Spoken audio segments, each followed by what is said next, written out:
Welcome into the Commanders Report. I'm your host, Jack Sperry. I hope you're enjoying your NFL Sunday today, but unfortunately no Commanders football. Means we got some regularly scheduled programming for you guys here. Just a regular Commanders video talking about the Commanders free agency targets that this team can consider adding this week as they prepare to take on the Las Vegas Raiders in Week 3 next Sunday. Make sure you guys get us started down there in the comment section by letting me know which position does the Washington Commanders need to address this week after taking a tough loss to the Green Bay Packers on Thursday Night Football. Let me know what position this team needs addressing. And with that, let's get into our first position here. I got 5 positions that I think the Commanders could add a player. First one is kicker. Now, you can certainly make an argument that there's not a whole lot of other options out there that are better than Matt Gay, definitely in terms of the leg strength. Matt Gay missed 2 50-plus yard field goals versus Green Bay. If you make those field goals, it's a different ball game in the second half. But, obviously 50-yarders are 50-yarders, and those are relatively low percentage kicks. Now, in the modern-day NFL, those are becoming higher percentage kicks, so you want your guys to be able to hit those 50-yarders. But it wasn't like, a crazy leg deficiency. It's not like he was short on kicks. He's just slightly off, just barely missing the upright on one and then hitting the upright on the other.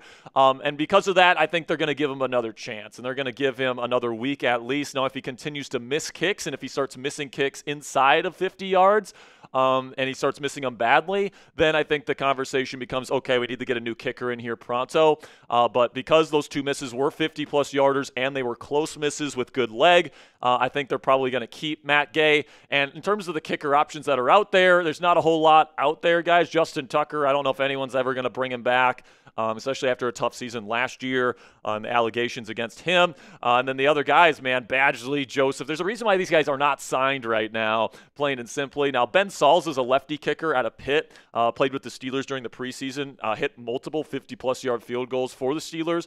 So that's kind of a lesser-known name that you guys can kind of chew on there. Of course, Zane Gonzalez is still available. He was a pretty reliable kicker for this team last year. You could always bring him back if you want, but certainly not a great situation, as once again the kicker situation is not stable here in Washington, and it needs to be if Matt Gay wants to remain the kicker of this football team. Another position that I think the Commanders should probably, frankly, look to free agency for here is wide receiver. Looking over that film, especially offensively versus the Packers guys, the Packers played super aggressively because they just weren't scared of this wide receiver core. And that includes Terry McLaurin, by the way. And they kind of knew that Jaden and McLaurin weren't on the same page, and they played super aggressively. And frankly, there just wasn't a whole lot for Jaden to work with. Deebo Samuel's not a separator. Noah Brown is not a separator. Zach Ertz is not really a separator.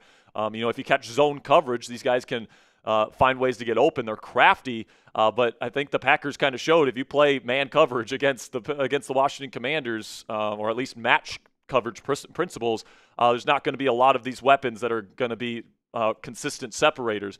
Now Noah Brown is dealing with a groin injury, so he has had a tough time staying healthy. I mean, last year he got injured. He's had 2 different types of injuries now so far.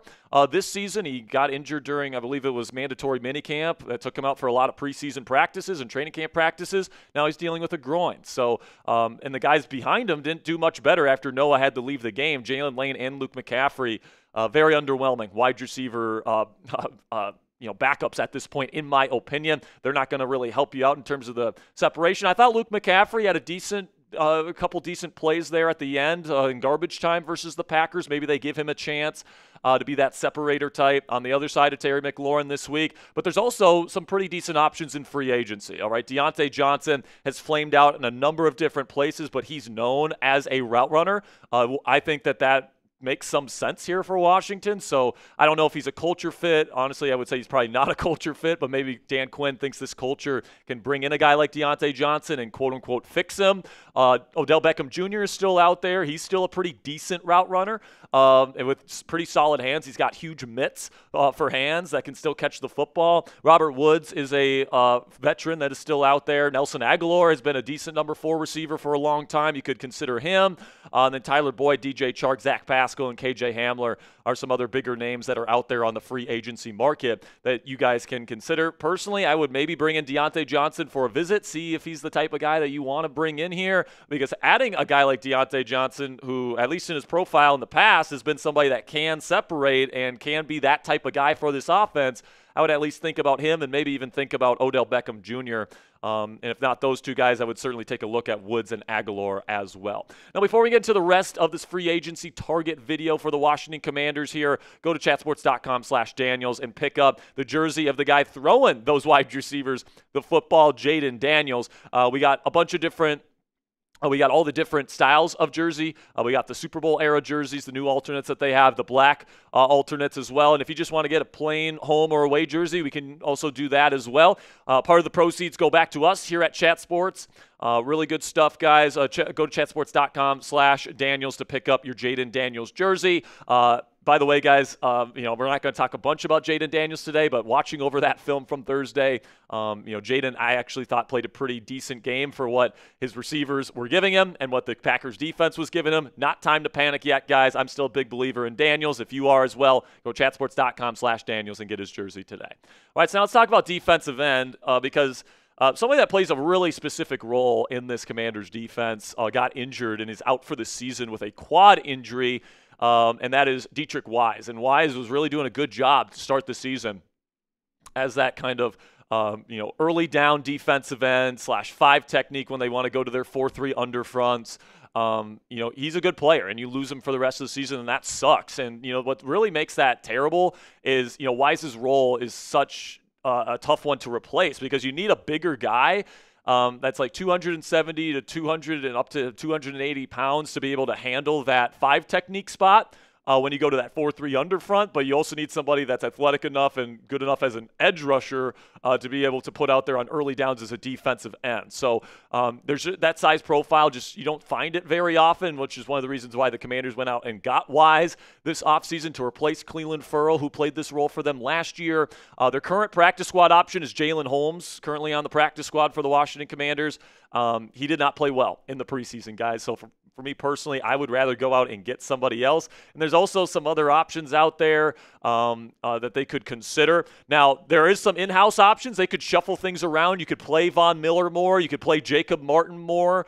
You could play Jazon Newton or Javon Kinlaw at that defensive end spot. Those guys are athletic enough to maybe be able to hold up in that kind of role, even though they're slightly bigger than Deatrich Wise is. There's definitely some in-house options that they can get creative with as well. But if they want to go to free agency, Cleveland Ferrell is still out there. They released him after the preseason.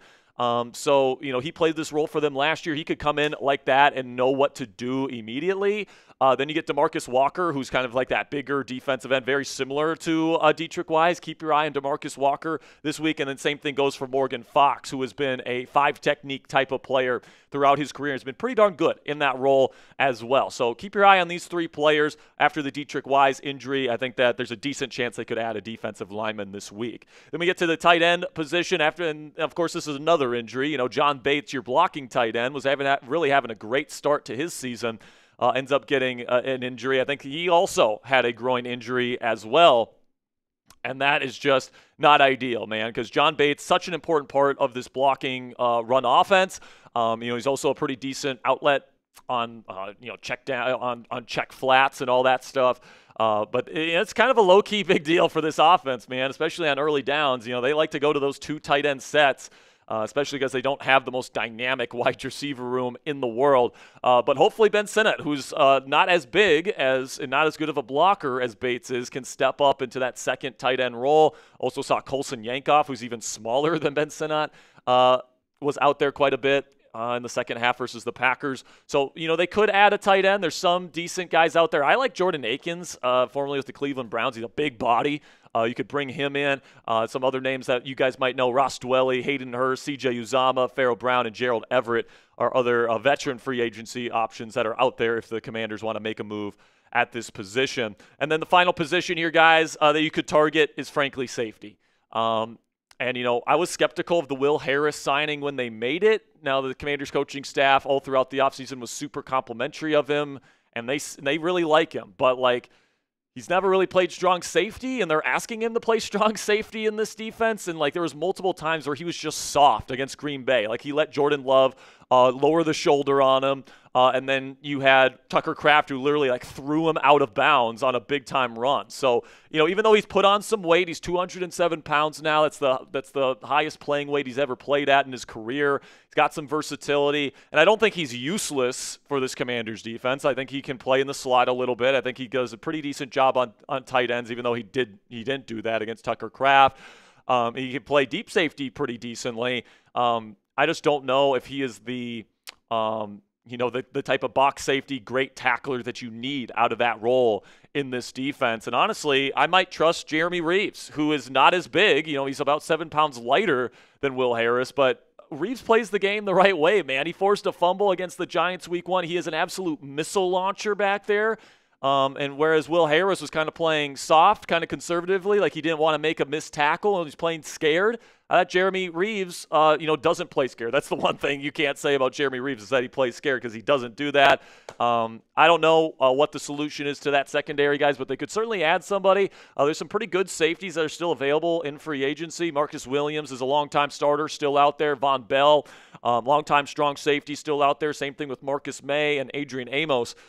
Some guys that the Commanders can consider if they want to make a switch at this position. But I think this coaching staff likes Will Harris too much to replace him at this point. Now, that's my list, but you guys might be saying at home, but Jack, what about running back, right? We just lost Austin Ekeler for the season. We traded away Brian Robinson Jr. Why not add another running back? And I think, my answer to that, guys, is I think they're expecting Bill to step up, all right? Like this coaching staff and this locker room has been so complimentary of Bill. He's honestly was playing better and more efficiently than Ekeler was anyways in the run game the first 2 weeks.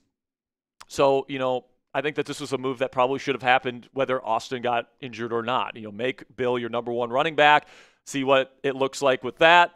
And then, I think Jeremy McNichols, when Austin and B-Rob were dealing with their respective injuries last year, I thought McNichols stepped up big time and played a really good third down running back role. And then you got Chris Rodriguez Jr., who can take some of the early down roll load off of Ja'Cory Krosky-Merritt. We've seen him take over fourth quarters in the past. So I actually think that the Commanders carried 4 running backs, especially just in case an injury happened.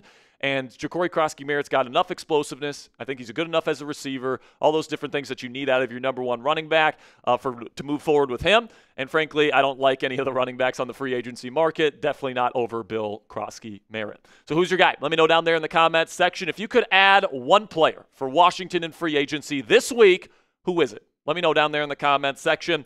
For me, I think if I'm picking one player, I'm probably picking maybe Deontay Johnson. This wide receiver room needs separation badly. All right, badly. There was no separation on that film against Green Bay, and I'm not convinced that their secondary is as good as the Commanders' wide receivers made them look last Thursday night. So I would at least bring in Deontay Johnson in for a visit. But let me know what you guys think down there in the comments section. If you could bring in one free agent this week, who is it? That's it for today's show, guys. If you made it to the end of today's show and you're watching today's video on NFL Sunday, that means you are a real one. So type those real ones down there in the comment section if you haven't already. If you made it to the end of today's Commanders Report video, greatly appreciate all of your guys' support. I'll be back tomorrow with some takeaways on Jaden Daniels, any other injury news that comes out, any free agency news that comes out around this team. So make sure you guys stay tuned for that. Until next time, guys, hail to the Commanders.